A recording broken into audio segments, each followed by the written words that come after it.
What's up, everyone? It's Karthik with MoneyVest. Welcome on board for our Monday Market Open live stream. We got lots to discuss in this market as everything is pre-market higher. We are seeing a nice little recovery pre-market as the entire market is rotating back to the upside after some news from the exemptions that have been put in place for smartphones, computers, semiconductors, so on and so forth.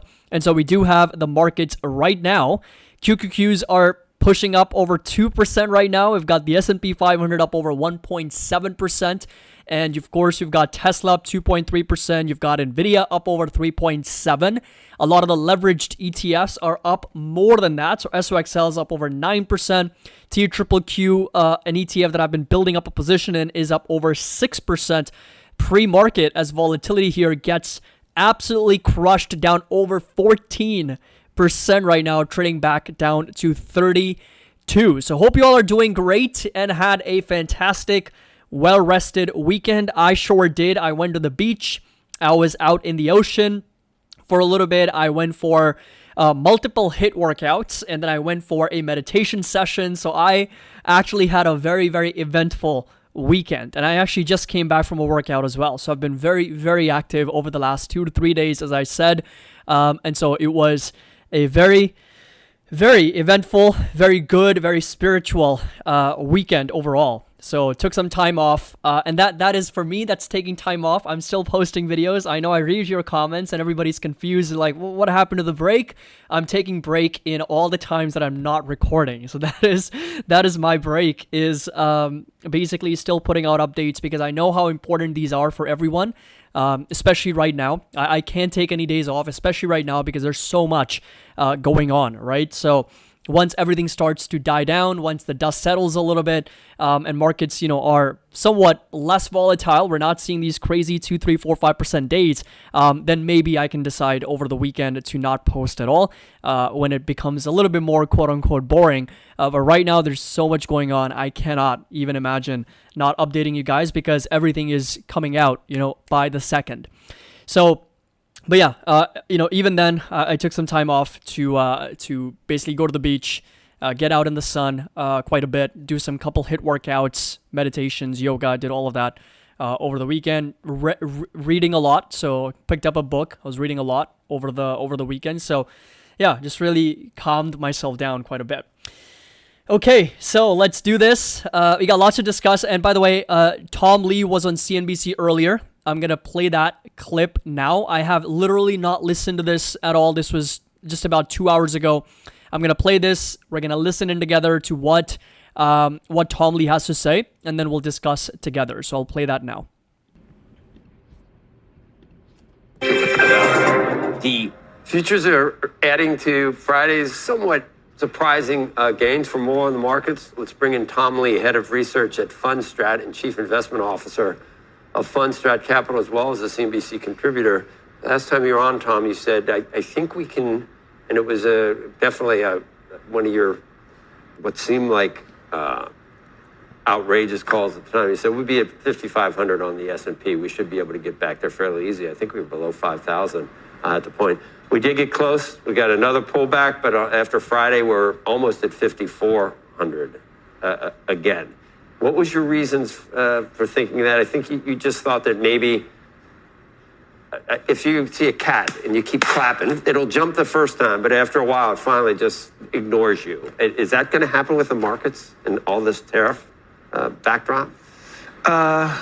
Yes. I mean, I think I know what you're saying, which is I do think markets are getting a little desensitized. That's what I mean, yeah. Yeah. And I think part of it is, if someone had an investor hat on, not tactical hat, really good opportunities are emerging, because the number of stocks below the 200-day moving average was like 15%. Historically, that's a strong buy signal. I mean, you're going to find a lot of bargains there. And the VIX got above 50, and it almost always pays you to buy the stocks when VIX is above 50. But in the near term, it's a roller coaster. I mean, it does feel like we're having a lot of zigs and zags, and even over the weekend. But to me, I think everything that happened over the weekend, including the Sunday further explanations, all of this is still unequivocally positive for stocks. Interesting. So when we were below 5,000 and you were on the S&P and you were at 7,100, that's like 40%. So you're now, and were you one of the high people on the street at 7,100? Were you there? Well, our year end originally was 6,600, but we thought we could touch 7,000 mid-year. I think the 6,600 is still possible, but I do think the 7,100 mid-year is obviously, it'd be very difficult to reach, So but it's possible. 6,600 by year end. What about, you've made a lot of good calls based on moderating inflation. What did you make those numbers at the end of the week? Well, I think that if we didn't have to consider tariffs, inflation is definitely tracking below expectations. I mean, where the Fed wants it, almost. Yeah.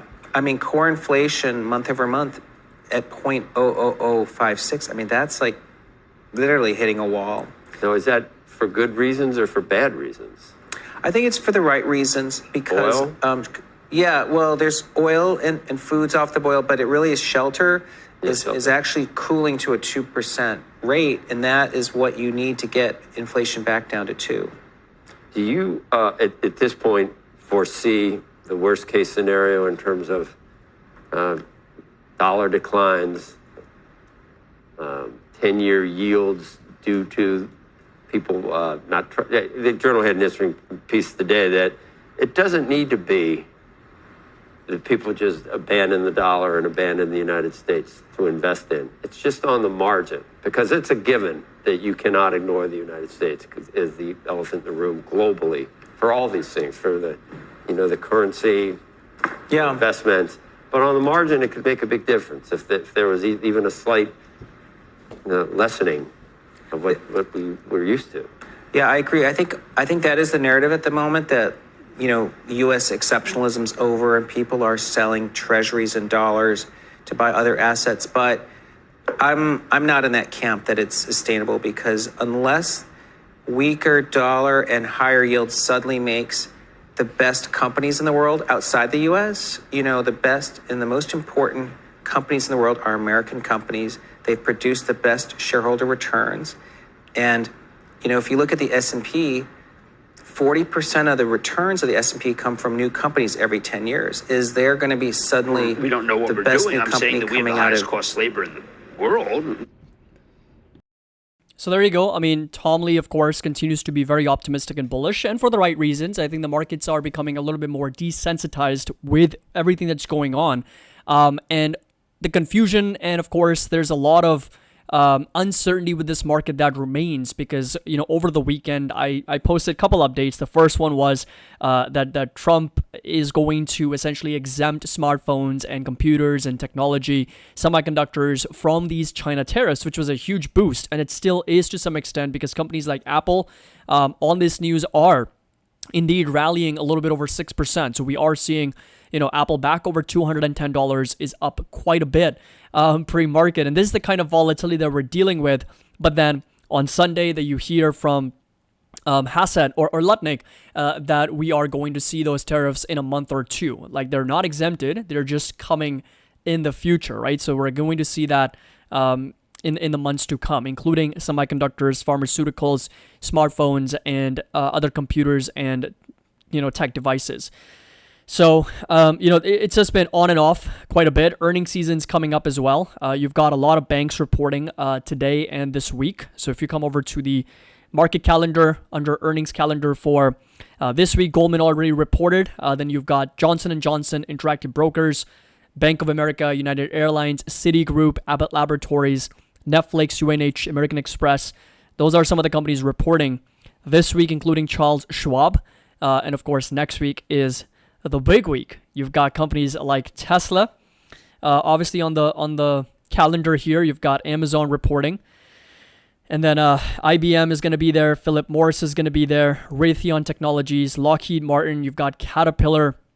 And it's just going to be pretty much the entire market, right? So all of S&P 500. So that backdrop is going to be there. So guidance is going to be very, very important. What these companies, CEOs and management guides for in the current quarter that we're currently in is going to be the most important piece of this entire earnings season, is the guidance. I think that's where the focus is going to be from Wall Street, is what the guidance is going to be from these companies. So there is a lot of uncertainty, and I mentioned this in our Discord earlier. I picked up 200 shares of TQQQ this morning, and I will continue to dollar cost average. I mentioned this in the Discord as well, that there's going to be a lot of confusion. There's going to be a lot of back and forth here from the Trump administration, but eventually when we do see them getting rolled back, because for me, I'm very much in the camp that this is nothing but a negotiation tactic between the US and pretty much the entire world. And once Trump gets his way, or at least feels like he's getting his way, to some extent, he's going to roll back on a lot of these tariffs, as we've already seen with the 90-day pause and universal base rate of 10%. And there's going to be some kind of concessions with China as well, because if this continues to go on, and there was a meme over the weekend that was also shared that both Donald Trump and Xi Jinping, it's the year 2300 or something, or 2040 or something, like 10, 20, 30 years from now, they're both really old, and they are like up to 3,000, 4,000% tariffs on each other, and they keep on increasing. So that obviously cannot go on forever. Something has to happen, something has to break, and something will break. Eventually, either the market's going to be loud enough and very vocal enough with what we saw with the market cap erosion over the last 2 weeks. Either the market's going to be vocal, equities, or it's going to be the bond market, or it's going to be the economy that starts to not function anymore and comes to a complete halt because of these supply chain disruptions and a complete halt in trade.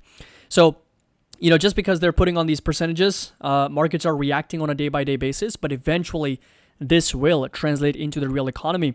And I do expect fully for them to be rolled back, or there to be significant concessions. And with that, I think there's going to be, the market setup is going to be very strong for a rallies that we've never seen before. Like we just got the glimpse last week on Wednesday. Something very similar to be expected. However, that being said, I think there's still going to be some repricing for stocks in general. And the reason I say that is because we're going to be somewhere in the middle, right? We're obviously not going back to where we were before these tariffs were introduced. We're not going down to 0% anymore. And we're obviously not going to be at these extreme levels, right? So once we understand that none of these two scenarios are going to be a possibility, that we're not going to be at 0% because Trump is not going to cave, the administration is not going to cave completely back down to the way we were before these tariffs were introduced, and we're also not going to be at the extreme levels that we are right now, which is being imposed on China. We're somewhere going to be in the middle, right? That's where the negotiations are going to come down to. That's where the agreements and the concessions are going to come down to. That's where the compromises are going to come down to, somewhere in the middle. And that middle is going to be, in the proximity of, in my opinion, a lot less than where we are right now. We're kind of in a very, very extreme number, triple-digit tariffs at the moment. So once we start to see that rollback, yes, there is going to be a huge positive catalyst because it's less worse than where we are now, but it is still more than where we were. So hope that makes sense from a, perception standpoint. The whole idea behind this is that we are not going back to where we were, and we're not going to be where we are. We're going to be rolling back from where we are, but we are still going to be higher than where we were. Hopefully that makes sense. And that middle ground is what's going to create some kind of positive momentum and this optimistic scenario. But at the same time, it's not going to be where we were. So there's going to be some repricing overall in the market, because consumer prices for a lot of these imports are indeed going to be going up, even if there's a 10% baseline tariff. 10% is still higher than 0%.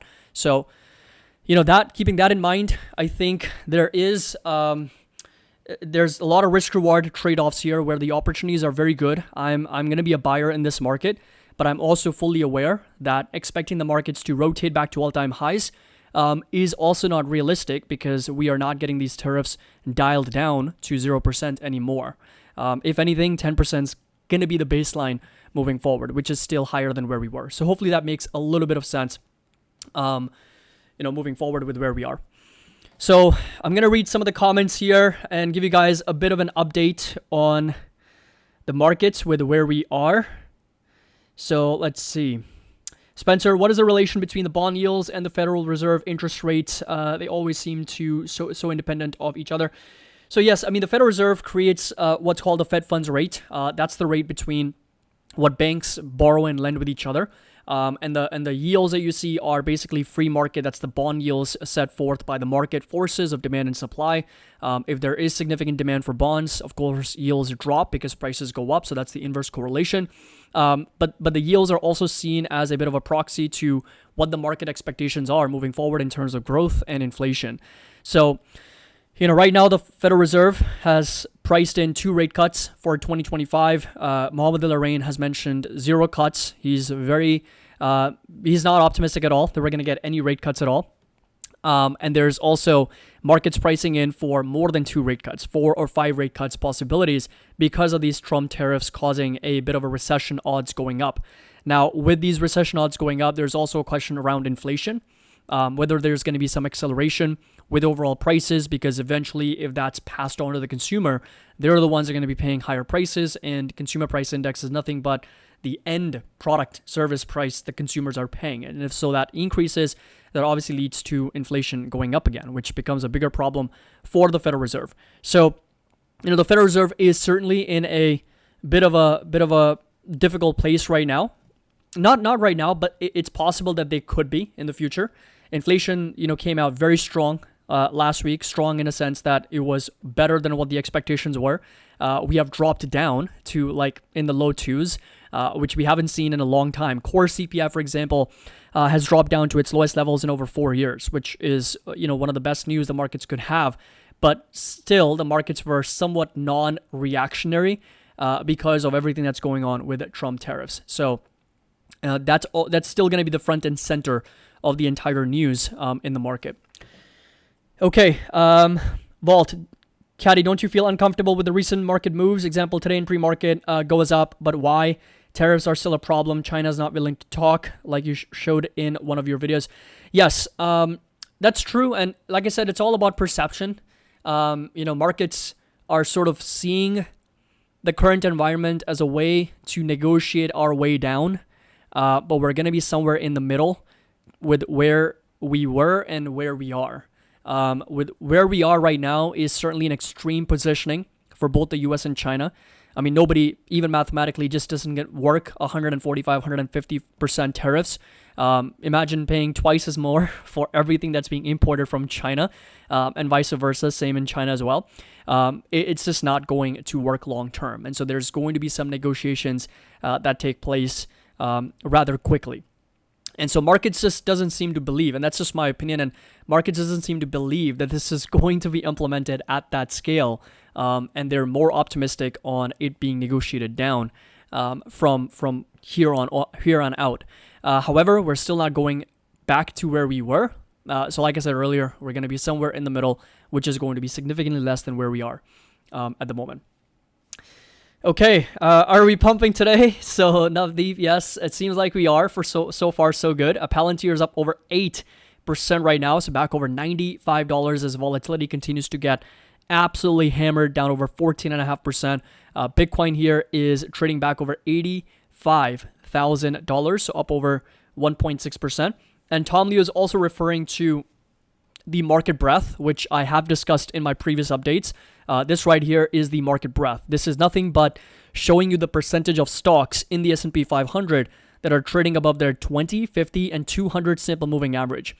The reason why this is so important and so useful information is because the 200 SMA acts like the Godfather moving average, right? That's what we call it, because it's combining 200 prices and taking the average of those 200 prices. And so it plots a line. And if the current price is trading below its 200 simple moving average price, that simply means it's trading below the average of the last 200 trading days. So that is almost a year worth of prices, and that price is trading below that 200 SMA. So that is a clear downtrend for that stock. So S&P 500 has 500 companies, right? So if this index drops down to, let's say, 15 to 16%, that's where it was during the sell-off last week. That means only 15% of stocks are trading above their 200 SMA. 85% of those companies are trading below their 200 simple moving average, below the 200 days worth of prices, the average prices.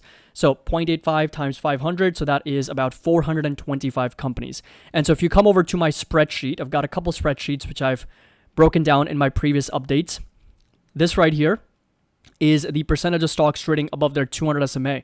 So the moment we drop below 20%, which is going to be right there, that's only happened 232 days out of 18 years, 4,603 trading days. So this spreadsheet is pulling data from the charts that I just showed you, going back 18 years worth of data, and essentially looking at how many times or how many days this index was below 30, 20, and 10%.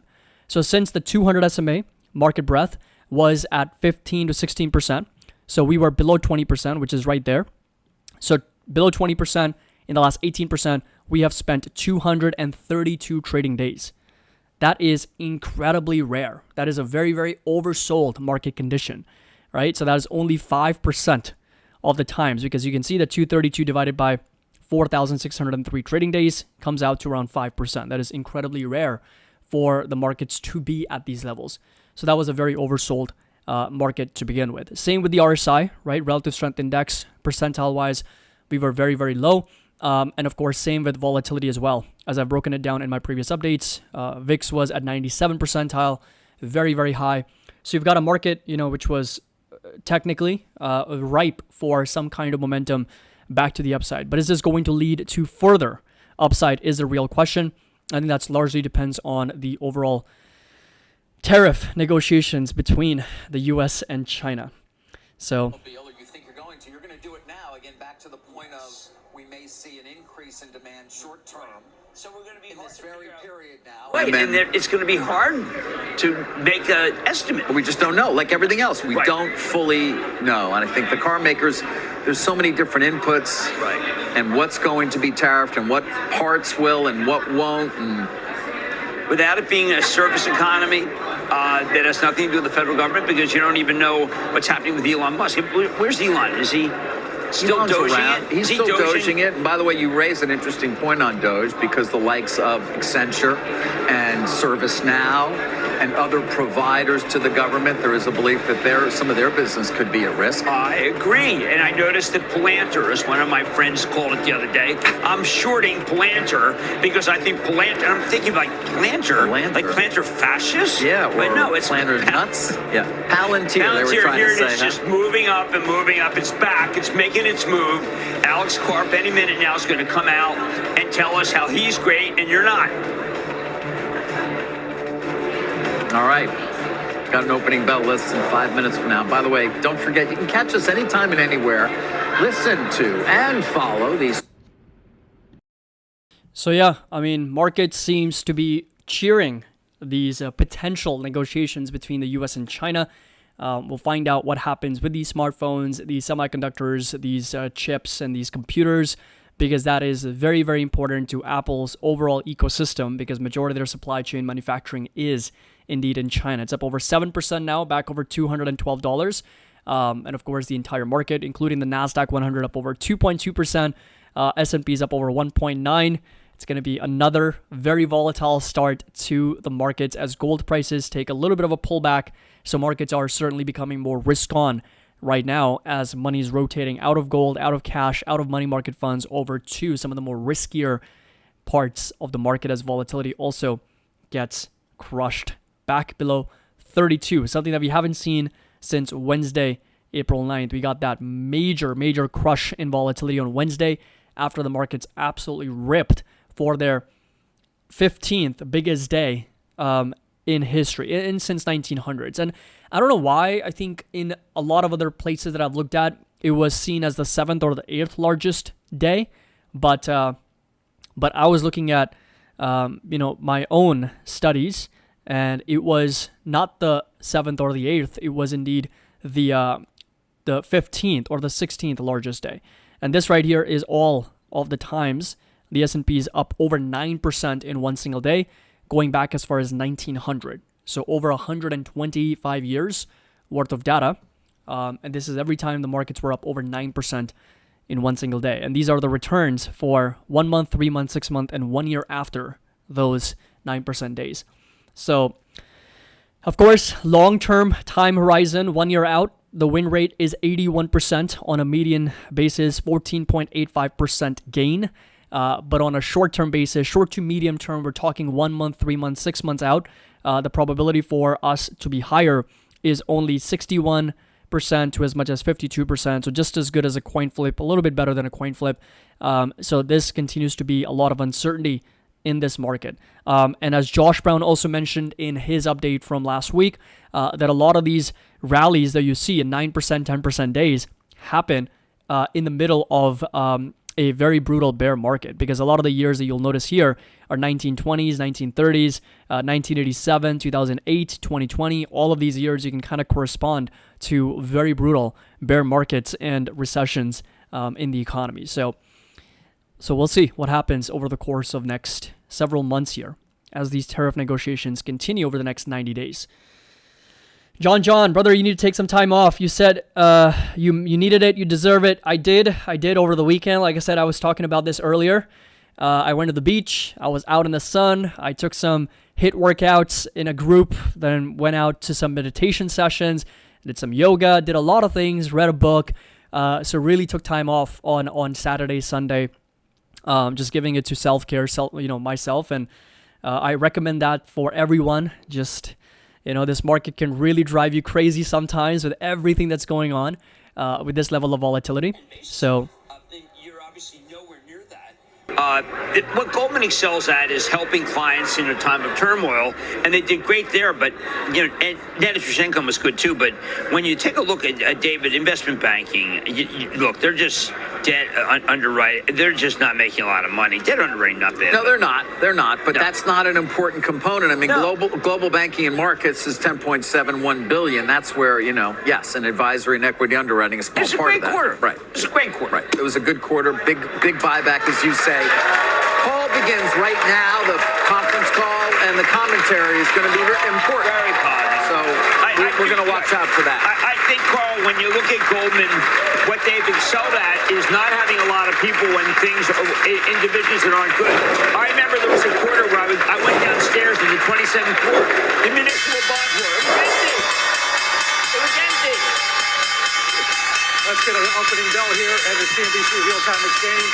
At the big board, it is MSNBC Films, Sky Studios, Paradigm Productions, and White Horse Pictures celebrating the upcoming premiere of David Frost Versus, a 6-part documentary series. Our friend Wilfred Frost doing the honors. Wilf's going to be on Money Movers at 11 a.m. Eastern at the NASDAQ. Skyline Builders, a Hong Kong-based construction company celebrating its recent listing. Have you guys managed to see any of Wilf's episodes? Well, Wilf and I sat next to each other for a number of years when he was obviously down here every day. And so we would talk about it a lot, and I would watch some of the clips that he was then, or things that he was then working with. It was excellent. Well, I had the fortunate nature of watching the whole thing when I was younger. I never missed Frost, including the Frost-Nixon tapes, which is maybe the best series of interviews I've ever seen. Yes, and then the Ali episode. Oh, yes. I mean, the way they weave in the events of the day with these conversations between Ali and just incredible. Incredible. I don't think people realize David Frost was one of a kind, and you had to speak to him. You could not take it. I mean, let's say you say, I don't want to do David Frost. Big mistake. And you know what? He's obviously brilliant, like his son. Just knew a lot more than everybody who came on. The amount of work he did, extraordinary. Homework Drive. And now there's a Blue Origin rocket that we're showing you going up. Homework Drive, yeah. Blue Origin. Look how nice that is. Speaking of rockets, Apple's up 7.2%, guys. I like that. Yeah, you like that? I wouldn't quite say that equates to a rocket. Well, the short it's a nice move for the stock, which is still down some 15% for the year, but perhaps had existential threat in some way to its margins that would have that 145% tariffs from China represented is no longer. Right. And also, I don't know if you saw the notes about NVIDIA to manufacture American-made AI supercomputer for U.S. for the first time. Yes. Gigantic commitment of $500 billion. Interestingly enough, that's the same amount that Apple committed, but people are a little suspicious of the White House about Apple. No one's suspicious of NVIDIA because if we don't have those chips, NVIDIA's in all the missiles, Carl. Did some checking on this. All the missiles are driven by NVIDIA chips. They are? Really? Yes. Already? I got this, yeah. They're already incorporating the latest chips in things that were put on the drawing board many years ago? Really? You know, Jim, I agree with you. Well, I like to question you before I agree with you. You know what, David? You know how you see these ads about people who do some work, the phones? I'm aware of how hard you work. Well, I just want to make sure that I actually that have was an dinner with accurate, people who put that was an NVIDIA accurate statement. I have dinner with people who put NVIDIA chips in the missiles, okay? I have dinner with people who put NVIDIA chips in their dinner. They eat those NVIDIA chips. Oh my God, It's they must be incredible. smart. They're so smart. I eat Wheaties. Darn. We should point out, when they say supercomputer, that's what they're really referring to now, their chips as supercomputers. Yes, well, I don't want people to get confused that they're somehow building something new. But David, you know from Musk, when you do robots, I mean, you have to have them. Now, a friend of mine was in a very high-end casino this weekend. All right, so we are open. QQQs are still up close to 2%, but part of me doesn't trust this rally completely. It's good that we're gapping up a little bit, but we'll see what happens rest of the day. So that's going to be it for today, everyone. Thank you so much for joining in. Really appreciate it. So far, so good. Coming over to the market concentration, we've got over $700 billion worth of inflows coming back into the market, $777 billion, $387 billion, so almost half of that coming in from Magnificent 7. $418 billion coming from the top 10 stocks, and the other $300+ billion coming in to the other 490 companies that belong to other parts of the market. And coming over to Market Snapshot, we are officially in a correction.